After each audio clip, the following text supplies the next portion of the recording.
the most advantages that Google Classroom gives you as a classroom teacher is we are a Google district, we all have Gmail, and our kids all have Gmail. We're, most of us as adults, very used to using Google Drive. And so the advantage to Google Classroom is that it'll move the kids' stuff straight into your Google Drive.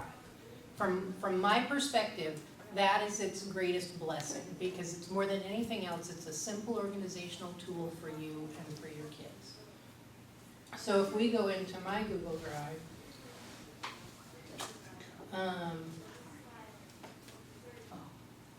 you can see that I have a folder called Classroom, and this is where all of my classes are, and I have a fair number. Most of you wouldn't have that many. And then within each individual classroom is the potential for each assignment. And so it just kind of automatically organizes things for you, and that's useful, and that's a time saver for most of us. And then because it does work very well with the iPad, it also is pretty seamless that way. So from my perspective, your classrooms into a folder. it does it automatically. When you create a classroom, it makes a folder for you.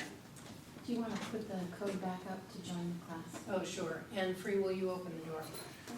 Okay. So this is our class code. But I didn't have to, I invited you, I sent you an email. oh, I see what you're saying. Okay,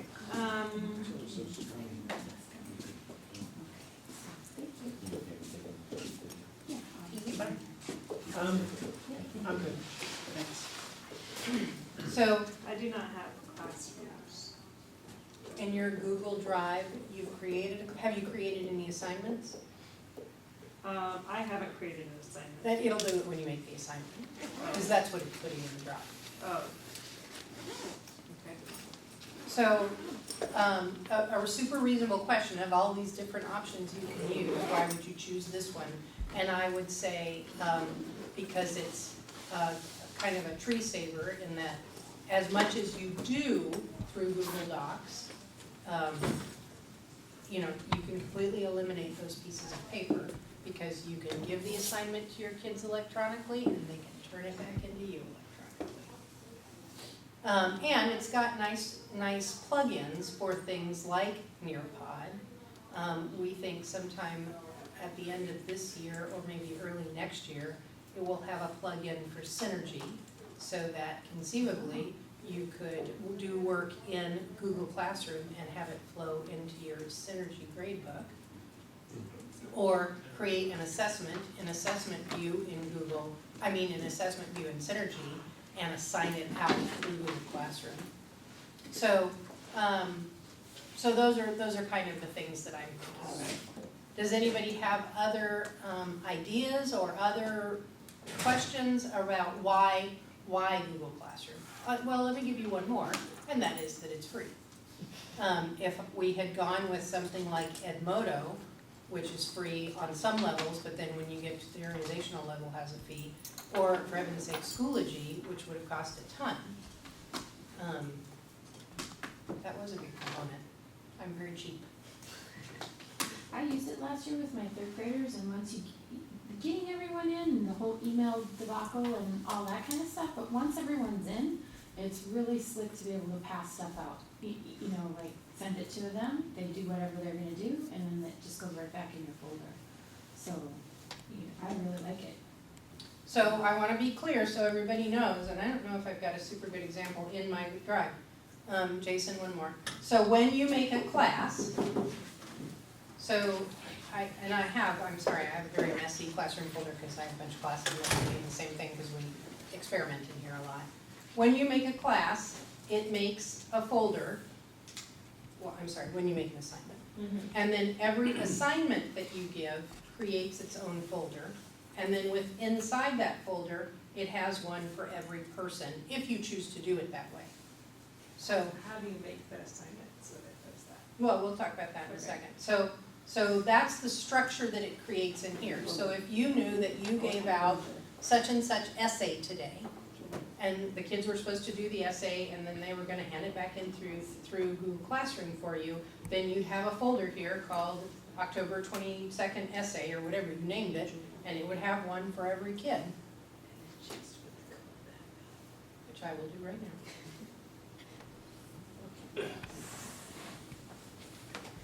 I did, Christine, I did send a request in, because one thing that's one layer deeper than that is if you're using this for a while and you have kids that are, doing their assignments and so forth, to really create like a kid-based portfolio, so like Christine's portfolio, you can see all of Christine's assignments in her folder, Right. because it folders it by assignment, which Right. is great. But then as you get more advanced, I think Google will hopefully get to a point where then you can just easily, you can do it, but just a quicker way to actually organize a portfolio of kids' work. So you could toggle within a classroom, either to organize by assignment or organize by student. Mm-hmm, Yeah. right. And that's come up before from other folks. I don't know where it is on the timeline, but Yeah. I've heard that from other people. So, any other questions that are just kind of general overview questions about why Google Classroom? What its utility might be for you?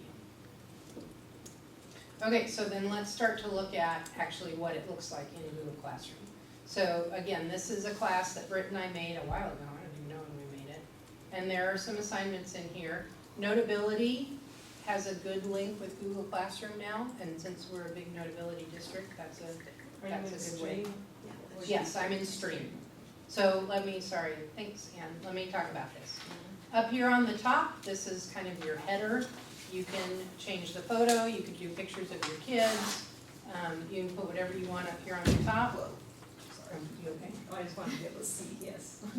Rolly chairs, they're fun. Also, there's nice cookies there for people to have.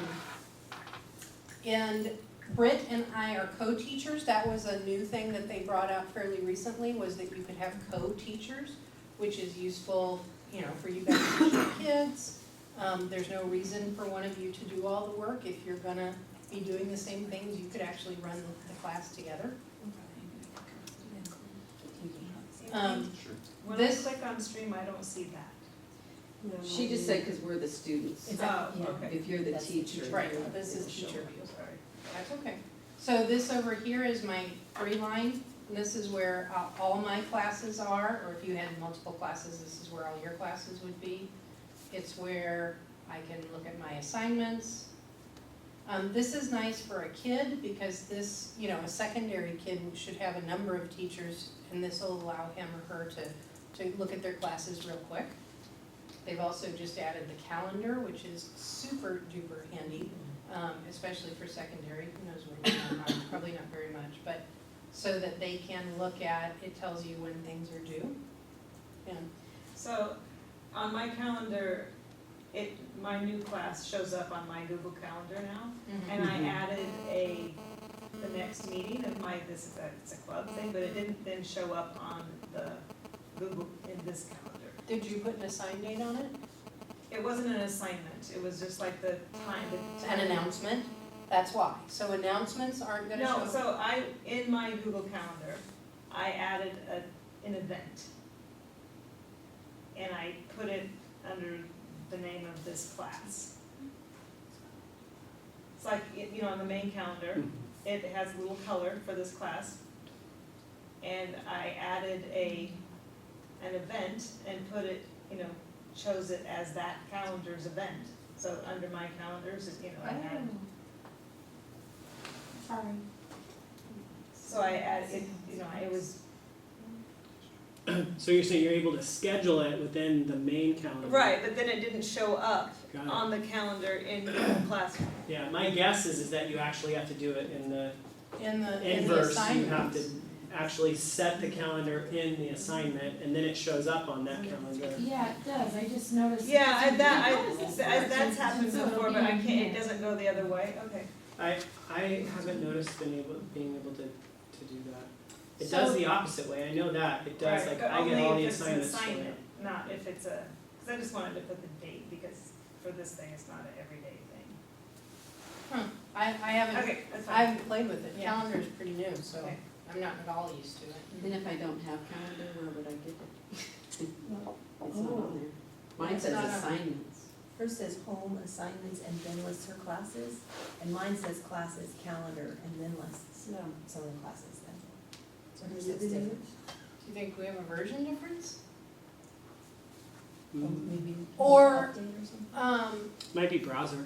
It also, no, they should be in the app. Are you in the app or are you on the browser? You clicked on Like that on there. So you're both in the app? Huh, well, that's fascinating. I'm gonna come look at that in just a second. She's full of these 400.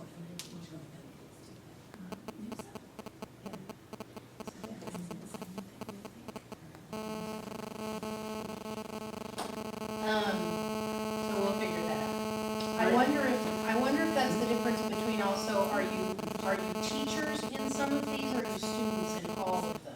I I'm have always some, students. and I have some that I'm teaching. I wonder if that's the difference. Because mine has these classes Ah. You created a class. Jason? I have these that I'm teaching that I If you don't see your class calendar in Google Calendar, it may not be created yet. Add a post to the class stream to create the calendar. Jason is so handy. He's such a sweet boy. So I think it means you have to have assigned an assignment, but I think you also have to be a A teacher. teacher. So in just a Or a minute, student who's we're receiving. gonna make you a class. So we'll do that in just a second. So I just wanna show you, what's on the screen. So this is where your co-teachers are. Oh, you know what? We're gonna make you, Michael, where do I, about, right? Uh-huh. I'm gonna make you a co-teacher in this class. And you see too, like where you can, the features and about where you can manage the calendar.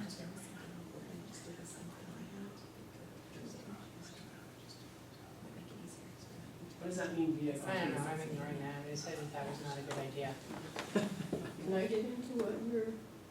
Sure. I can't get into the site at all for some reason, but, Did you download the app?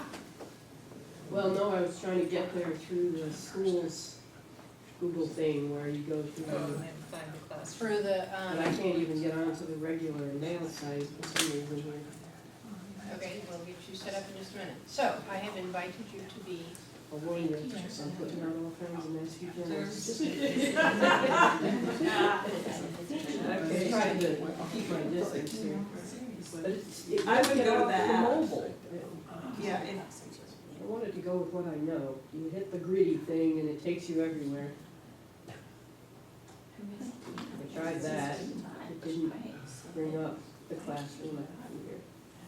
It brought the mail app, but then it actually downloads something. There's more, not that one. Can you search? Is there a search up top? I brought my laptop. If I could just get into the email, I could get into the classroom because I've been there. But I can't get it to do the full email site.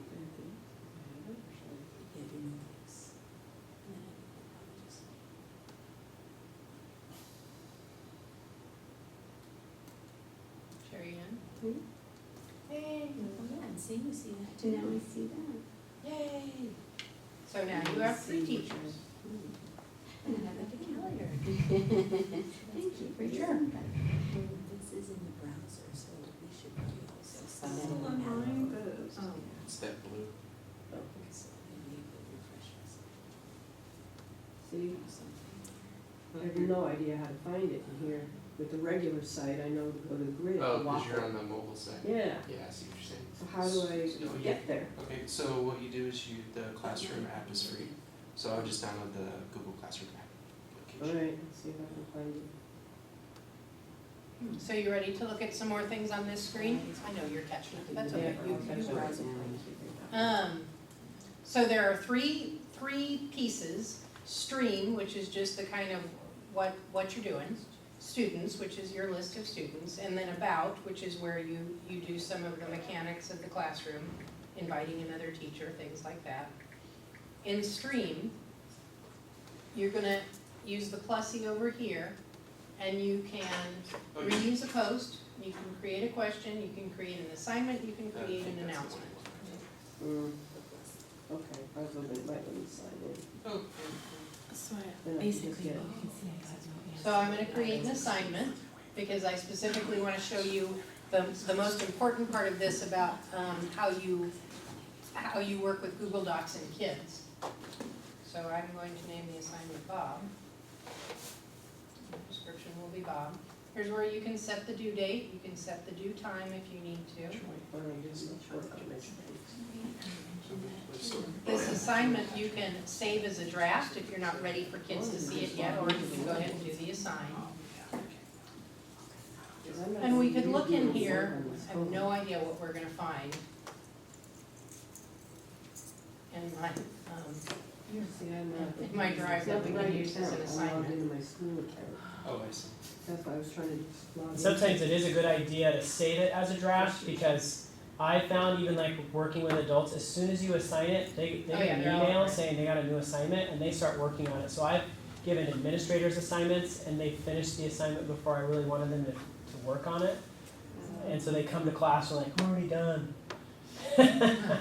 So I've learned that lesson of assigning early, because I'd forgotten when I first started doing this that it sends them an email. But I think you can set, you can set it so they don't get an email, is that true? Not sure. Sorry. I don't remember seeing that. Yeah.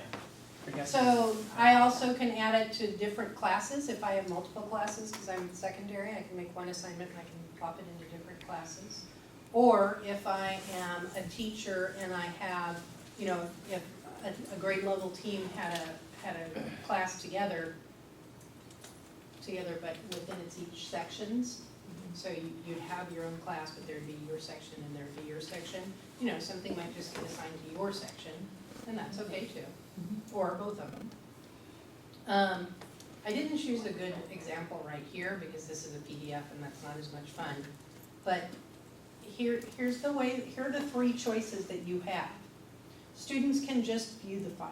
So if you have some kind of document that you just want your kids to see or have as a reference, that's just view. Students can edit the file. That's if you're all editing the same document, which sometimes you might want to do, but generally, I'm guessing, you do not. Sometimes you might, mostly probably not. And then make a copy for each student. That, as the name implies, is when you make a copy for each student. And So- then each one can edit their own copy of it. Absolutely, and they can't see anybody else's, and when they turn it in, they just turn it into you, and your streams don't cross. So we might be reading The Outsiders, although God knows I wouldn't do that at this point. We might. We might be reading, yeah, we all used to love that book, that was in 1950. Now, still like, I couldn't stand teaching. It's all over, it's gone, it's done, we don't do it anymore, it's past.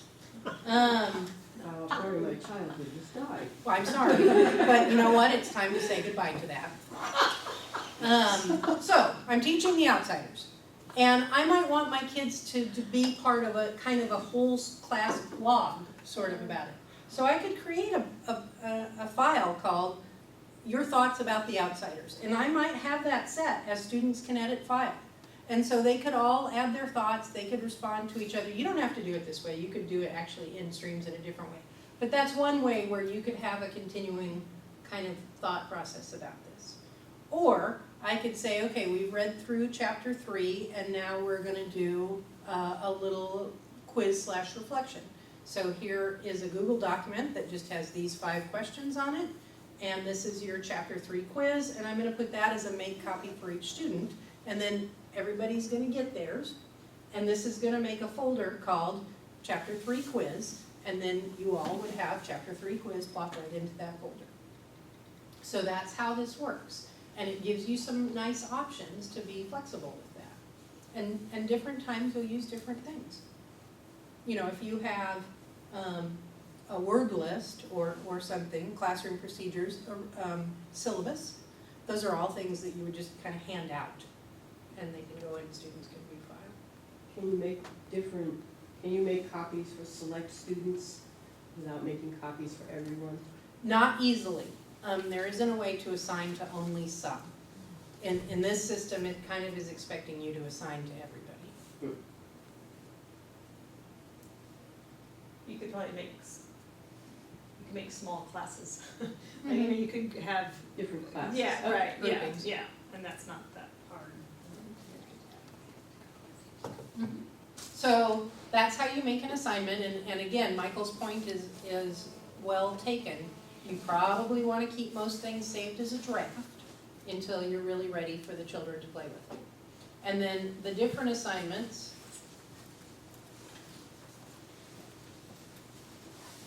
Here's my graph right here. It's called Bottom. And then I can take it in and I can do the assignment here, I can change this, I can do whatever I need to do. So they have to go together. So now, those of you who are signed into this, you will see your assignment, Bob, just came out to you. And I'm willing to admit it's a crass assignment, should have made you a better one. Should make you a damn chapter 3 outside. Lord knows I must have one somewhere.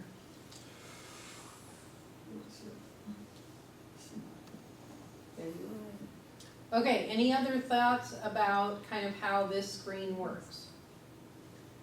Well, you said you could set it up in different classes. Can you see all of the classes at the same time if you're trying to manage different groups of kids working on different levels of things? In your classroom folder, those are gonna look like different master folders.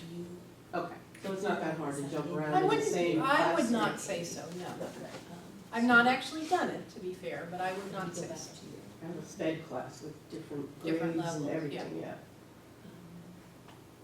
Okay, other things you wanna talk about, other things you wanna look at. Remember, the point of Tech Thursday is that it gets to be a sandbox for you, so you really do get to play. But Jason and Michael and I are here as guidance, such as we are. But anything else you wanna talk about as a whole group? Deb, have you started using Classroom yet this year?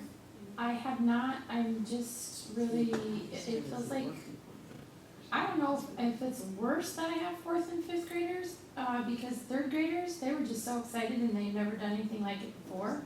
And so I could, like get them to do things exactly the way I wanted them to do. Your little guys And the now are other jaded? kids, not so much. They already think they know everything and have all kinds of crap already on there, and I'm like, oh, no. So, oh no. So I've been trying to get in just to email, because I know that you can't get into Google Docs unless you get their email thing going, and some of the emails aren't working. Do we need to talk, okay, so let's talk about that, because that's an issue. Yeah. I want to reiterate something that's important with Google Classroom. For your children to use Google Classroom, they have to be logged in using their STU account. They cannot be logged in using their Park Rose student account. So, new kids will only have a STU account. So is that maybe why I got that admin message? I don't. That didn't sound like It it. didn't sound, I don't know, I'll check again tomorrow, sure. Yeah, if you take a picture and send it to me, I can look at it. But, so that's really important, is that in order to be able to access Classroom, they have to be signed in using their STU account. And what will happen on the iPad is the iPad frankly will get somewhat confused. In settings, they may have entered their Park Rose student account, and then they try and log in through the website using their STU account or going to that login. But the iPad knows that they're also logged in with Park Rose student, and then it has a heart attack. It's very unhappy. So you want to make sure that everything is logged out of Park Rose student, and then just have them in STU. And you really, all of you guys should be using STU exclusively. There's no advantage, especially for you little guys. There's no reason for your kids to use Park Rose student anymore. Your kids may be a teensy bit because your kids are high school kids, and so they may have documents and such in their Park Rose student account that they haven't moved over yet. I haven't used email at all with them yet, so I don't know. But your guys, you should just have them completely, totally, 100% switched over to their STU accounts. And Diana, that'll come up for you, I bet, when you're helping kids, because they might use the wrong one. So thanks, Andrew, that helped me remember that that should come up with this group. What else do you want to talk about before I let you play? I highly recommend today, since we've got a decent group here, that you make a class, that you come over here to your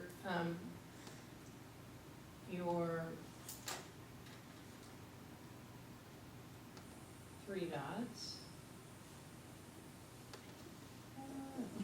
So that you come to this screen, and then you use the plussy, and that's how you create a class.